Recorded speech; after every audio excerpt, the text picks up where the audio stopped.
Hello, everyone, and welcome to our CNOC speaker series. Today is November 8th, and I am super excited to be here with y'all because we have a new president and some exciting things happening in the world. And so tonight, I'm excited that, Ivory, and if we don't know Ivory, Ivory is co-founder of CNOC. Ivory Davis is a nurse out of Louisiana. She's a Louisiana cannabis nurse navigator. She is going to help us kind of understand what the implications are of cannabis legislation after this election, because we know cannabis did amazing on for many states, right? So cannabis was on the ballot and cannabis passed unanimously in all those states. So Ivory, what's up? Girl, it's like it feels like we're so close, but yet so far. So far. So even though we have the presidential election over with, and that's been established. Well, now it's the Senate because you got to have the Senate, you got to have Congress in order to get legislation passed. So we know that the current the Senate majority leader Mitch McConnell has had plenty of time if he wanted to put cannabis legislation on the floor, and that hasn't happened. And so the leader of the Senate, they determine what comes up for bill, what comes to the floor to vote on. So even if some cannabis legislation, the MORE Act, which we've been waiting on this month to, come to the floor in the House, even if it passes, depending on who's in the Senate, determines if it's even brought up for a vote. So all eyes are on Georgia because Georgia has two Senate seats. So, that's a big deal, especially if the Senate is able to flip based on those two seats in Georgia. I feel like then we will have a real possibility at some type of marijuana legislation. Mm-hmm. So besides the Senate, as you said, we had a clean sweep with the ballot initiatives that were voted on for the 2020 election. So a lot of movement. I was trying to bring up the list of who all had something passed. One of the ones that stick out to me is Mississippi, because that's right next door to me. Mississippi, Montana, Arizona, Mississippi, Montana, Arizona, South Dakota, New Jersey. And I think DC had something too, if I'm not mistaken. I was kind of reading up on that. I think they approved something. I don't have it in front of me. But the issue is, after Tuesday night when everything was up in the air, what wasn't, pun intended, I guess, what wasn't left up in the air was cannabis. Cannabis kicked butt throughout the whole, up and down, just a clean sweep. So that should tell us a lot, I think, that, different states, none of these states are really just like the same as far as politics are concerned, but they still all approved legislation. I mean, they all approved their ballot piece for cannabis in their state. So that's awesome. Right. I mean, and that just tells us that it's a federal problem. You know what I mean? Because the states want it. And I feel like the federal issue is what keeps this from becoming something that's widely accessible, that's standardized, because the other thing is a lot of these states like New Jersey, they don't have a lot of products. So now they're like frantic trying to figure out like where they're going to get, flour and other products from. And the thing about it is many of these states that are legalizing, they have to come up with their plan. What is their plan going to be? Where are the, what's their system going to be? Every state has their way of rolling things out and following their products and sales. Because I know Maine, I think it took 6 years for them to actually open a dispensary. So, it's challenging. It's a challenge. we was discussing this early in the week, you and I, which is really what brought us here, because we had a good debriefing talking about all of this stuff. And we kind of talked about Oregon a little bit and their decriminalization of all drugs. Yeah. And I don't think, well, we hadn't had enough time yet to really everybody to just dissect what that means. Personally, just off, of, off the top of my head, just looking at one singular issue, I'm concerned that I don't know if that may impede cannabis progress or not. So that's something that I'm gonna be looking at too, because it's just gonna be interesting. I think the decriminalization across the board is going to, it's something that we really got to watch and got to watch the pros and cons of it. You know, of course, you're happy when you're able to get. So I guess the focus is more, instead of criminal, it's more focused on rehabilitation. Right? Which of course that's good, you know, but that's good on the, you know, as far as the wellness or the health scene, how the political play out, you know, and how it intersects with cannabis. You know, I don't know. I'm still kind of looking at that one, just kind of seeing what the, how to, you know, what the talking heads are saying about it, and just trying to feel out, you know, get a feel, and to see if that's something that's going to replicate, if that's something that we're going to see across the board. You know, it takes one state, and then when something happens, you have this trickle down effect to see if that's something that we'll see being replicated. I mean, I think with states that have decriminalized, even with states that have decriminalized, it's not like millions of people are out of jail because of decriminalization and, you know, and restorative justice. So I feel like even though these states are decriminalizing, if they don't have us, you know, I don't know I didn't even know about Oregon. Honestly, Oregon was not something I was following. So that's something I'd have to look at. But I wonder, like, you know, if you decriminalize cannabis, okay, fine. But then what about the people that are already serving time for these, you know, minor drug offenses or whatever? Like, what happens to those people? So I guess I have to look at Oregon more to see what they're doing, because I think that at the end of the day, that's what matters most, you know, for our audience anyway, is, you know, restorative justice and, you know, making it right within our communities, whether that's social equity, whether that, whatever it is, you know. And I don't feel that there's a lot of that in place. I mean, I know we talked about this before, and you mentioned this before about the taxes and some of these places that were decriminalizing but not offering, you know, any kind of package that was going to provide any kind of restorative services to Black and Brown communities. And that's okay. So that kind of leads us up to the, you know, the MORE Act, or even the marijuana. I can't never remember the name. I think Opportunity and Justice Act, if I'm not mistaken, Freedom Act.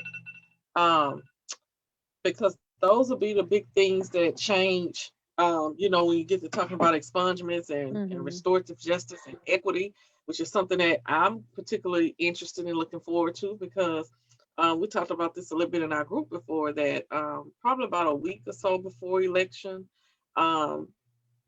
Senate Minority Leader Chuck Schumer went and, you know, did an interview with Black Enterprise. So we know that audience is primarily African American, and how he appealed to that audience is he said that, you know, he talked about his support for the marijuana. I think it's the Marijuana Freedom and Opportunity Act, which is what I consider a skinny version of the MORE Act. The MORE Act is the mama, and then this bill is more so the skinny version. But he threw his support behind that, and pretty much, you know, very clearly said, if I get in, if the Senate flips, then I'm bringing this to the floor. So it does come with grant, I want to say grant opportunities for women, for minority communities. Of course, it delves into a little bit of expungement and offering financial assistance for that. So just a lot of things to try to help restore the communities that were, you know, disproportionately affected by the war on drugs. So the states right now that have Senate seats up for grabs are Georgia, North Carolina, and Alaska. And Maine, I think. I know Alaska and North Carolina, those two, at last that I looked, they were kind of close, but they were leaning more, staying where they are, which are Republican seats. I haven't looked at Maine, but the main two, of course, are the two that's in Georgia, because we've looked at the numbers and the output that Georgia has had on the presidential race. So they are just on fire and motivated. We're trying to, the world is still waiting to see if that seat, if the state is going to flip. So the thought process is that the Democrats have a good chance at flipping those seats, and if they flip it, you know, it's a real chance that we may see some real progress with cannabis legislation, and that's so exciting. No, it is I I had a thought process about that yesterday. It just kind of hit me. It was a little bit after the speeches from the president elect and VP elect, and I just was like, wow, there's a real opportunity besides the Senate flipping and all of that. The other thing, as far as in the cannabis space too, that we should be excited about, I guess, is that now we will reinstate with the World Health Organization. So I don't know if people have been following that or not, but um, the World Health Organization is working on international cannabis policy. So for a minute there, President Trump had withdrawn, or sent out the notice that we were withdrawn officially July of next year from the World Health Organization. So that had me concerned, because I'm like, if that's the case, then what does that mean? Do we even have any say so or dog in the hunt with what the United Nations and the World Health Organization, rather, what they determine on cannabis, what they recommend about cannabis? So now with Biden, he has agreed to reinstate that. So that's another something that I'm excited about in regards to when it's just on the issue of cannabis, that we do, need to be associated with the World Health Organization for that piece too.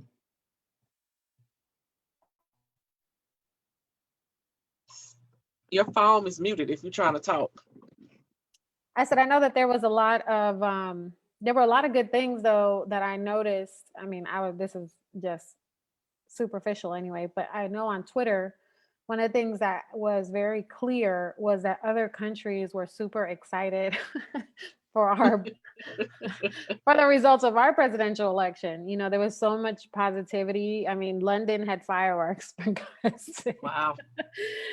So if you go on Twitter, there's like a significant amount of threads from world leaders just sending their support for Joe Biden and Kamala. So it'll be interesting to see kind of where that takes us on the world stage with obviously the WHO, and right. I know we have mentioned before, like the what was I going to say? Cannabis is, so the other thing too is I feel like once we're open up to more global ideas, then we can look at what other people are doing globally as well. You know what I mean? I think that when you have somebody in office that's not like really looking at the broader, bigger picture, then it's kind of challenging. But I don't know. It's kind of hard to say. Like, I think the biggest thing I got from this election is that cannabis is important. People want cannabis access. And that there's going to continue to be issues around social equity and restorative justice, because unfortunately the people who are making these laws are not the people who are impacted by the law many times. So then they're trying to catch up to what it is. Like in San Diego, we don't even have a social equity program, and there's money made hand over fist here in cannabis sales. So that's something that's being constantly brought to our local officials, and trying to figure out how can we have that social equity here. Like places like Oakland, San Francisco, all these other places, they have social equity programs. And then even with those places that have social equity programs, you constantly have I see articles all the time of someone or some company or somebody who's like suing because they feel that, you know, it wasn't equitable, or, you know, whatever, they didn't have access to specific program or funding.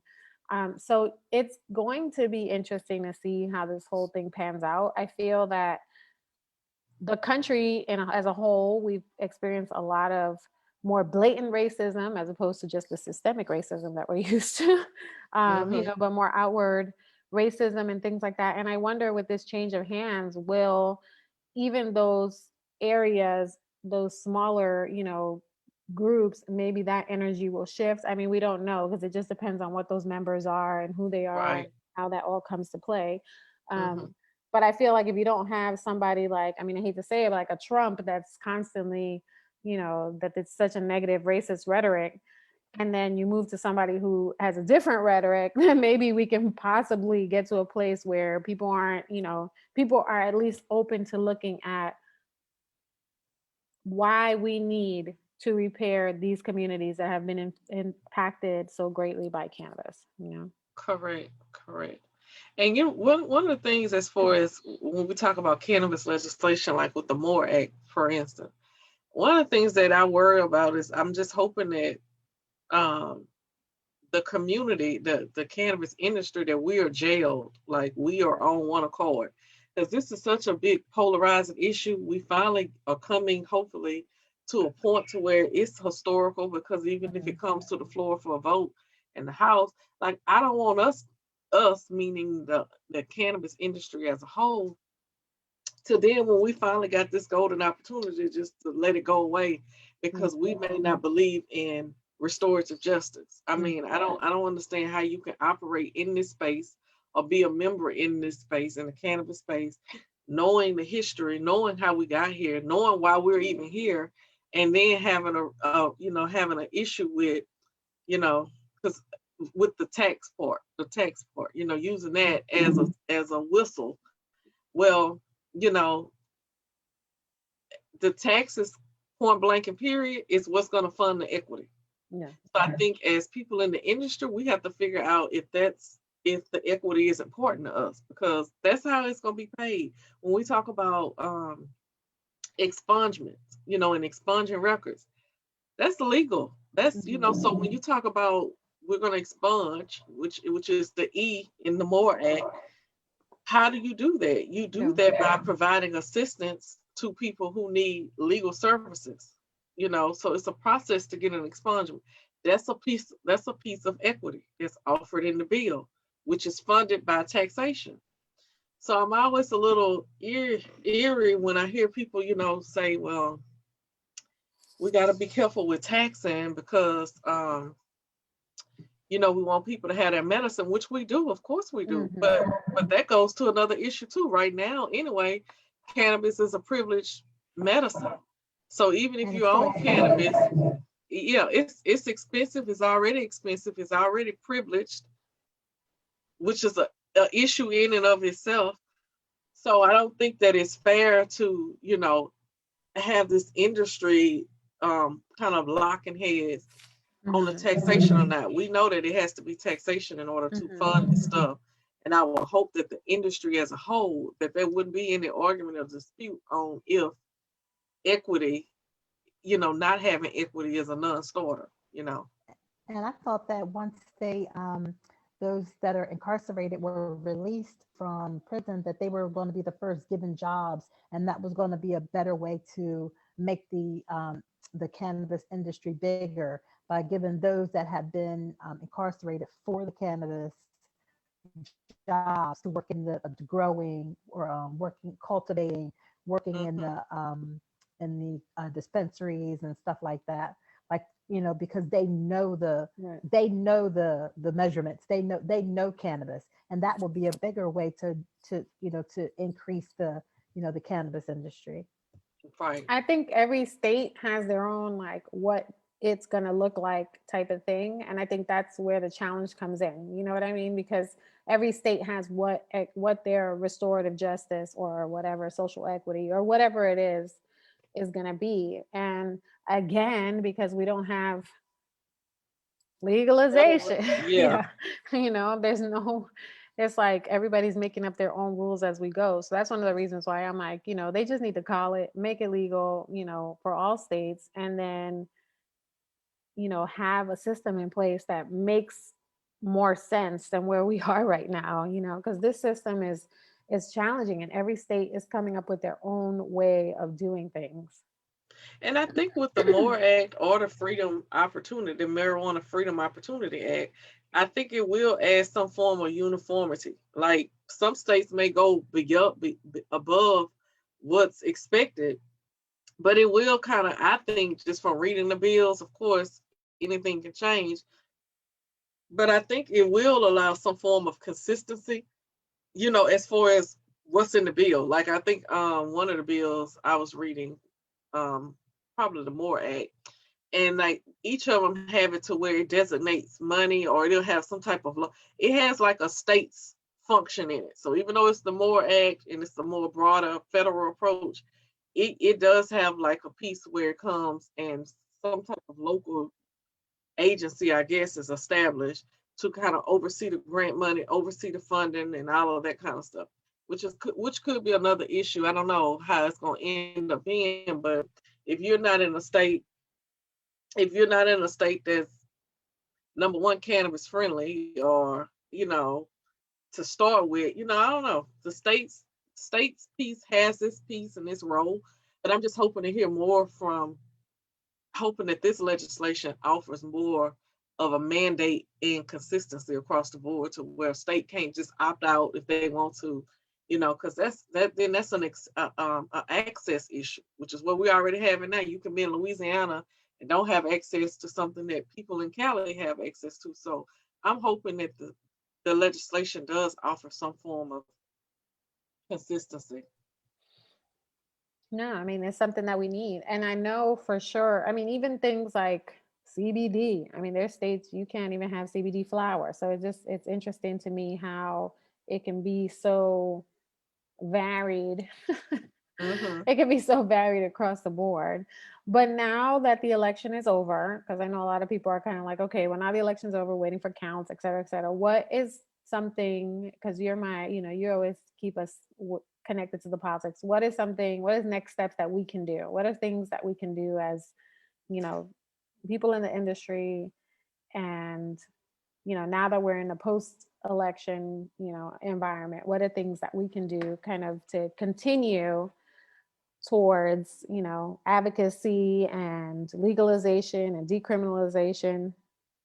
I think the most important thing right now, seriously, at least from now until January the 5th, and it doesn't matter what state you're in, because we all affected by it, point blank and period, not being political, not picking sides per se, but just following the politics and keeping it real.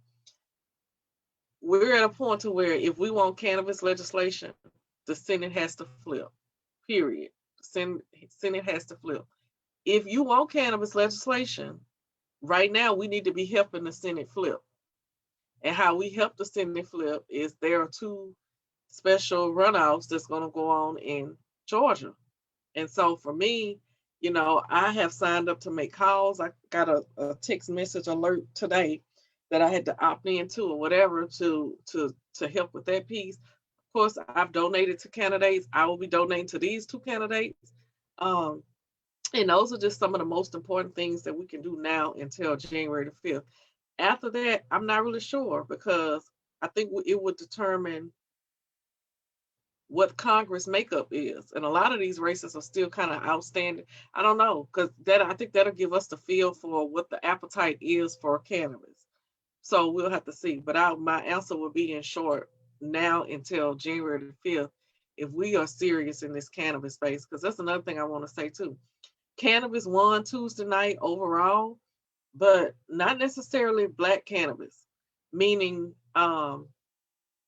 the states that won and the ballot initiatives that won, excellent, especially in Mississippi. I know that's huge, even though we already know that that'll probably be access issues too.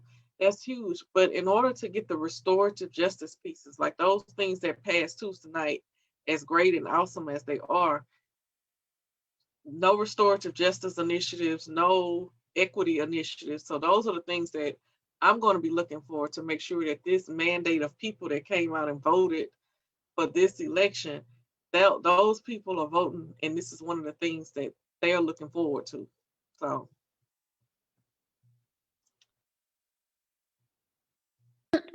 I think one of the things that we talked about pretty much all these things at this point, but definitely knowing like what is your cannabis laws where you are. So definitely we always recommend joining your normal NORML.org. Follow them, join your local chapter. It's like pennies to join. So, do that. And that way you can stay in the know. They actually have letters on there that are pre-populated that you can send to, your representative. So that's always important to do, and keep, finding out, keep putting the letters out there. The more that we continue to, express what we feel and putting it in front of those people that we voted for or that were voted for, that's the only way we can make a difference. And follow Ivory, because Ivory likes to break down the politics on her YouTube. What is your YouTube name? Nurse Ivory. Yes. Okay. Nurse Ivory on YouTube. Because she does a good job of breaking down the politics. And I think as we go forward, we're going to try to do this more regularly, where we can talk about, okay, the next elections, because we, everybody's used to the presidential elections, and then people don't vote in like primaries and all those other things. So I think it's important to know, like, what your power is locally and nationally, and how your voice can be heard. Yeah, absolutely. So, well, I know this was going to be a short one, but I don't know if you have anything else you want to add before we hop off. That's it for today. Just bringing those updates, and we will definitely be coming back. I think right now, this is our last session that's planned for now until the new year, unless we just hop on here and do something impromptu, which is perfectly possible. But for now, our speaker series, I think, will pick up in January. So yes, thank you for joining us for our speaker series. We've had some amazing speakers. We're going to continue to do that. And, Cannabis Nurses of Color, we do have a group if you want to find us, where it's connected to this page where you are watching this right now. You can join the group and come on in. That's where we have a lot of resources and connections. Facebook, Instagram, and Twitter as well. Yes, and on all of those, we are Canna Nurses of Color. On all of those. I know, you got to get me right. And we have so many handles. I'm like, who, where, how? So Canna Nurses of Color on all of those. Please follow us. Please share this. Please stay connected to the politics. And remember that, we have to keep legalization and, decriminalization. All those things are awesome, but we want to make sure that there's a give back to our communities, because that really matters. And that's, as nurses, we try to give back with our care, but we can also give back with our voice. So doing it, y'all. Ivory, I appreciate you, because you're my politics girl. You always keep me. And you are hands-on girl, so we make it work. I appreciate y'all. Jean, thank you for joining us, and everybody out there in the interwebs. Thank you for joining. Yes, and we will see you guys soon. All right. All right, y'all. All right. Bye-bye.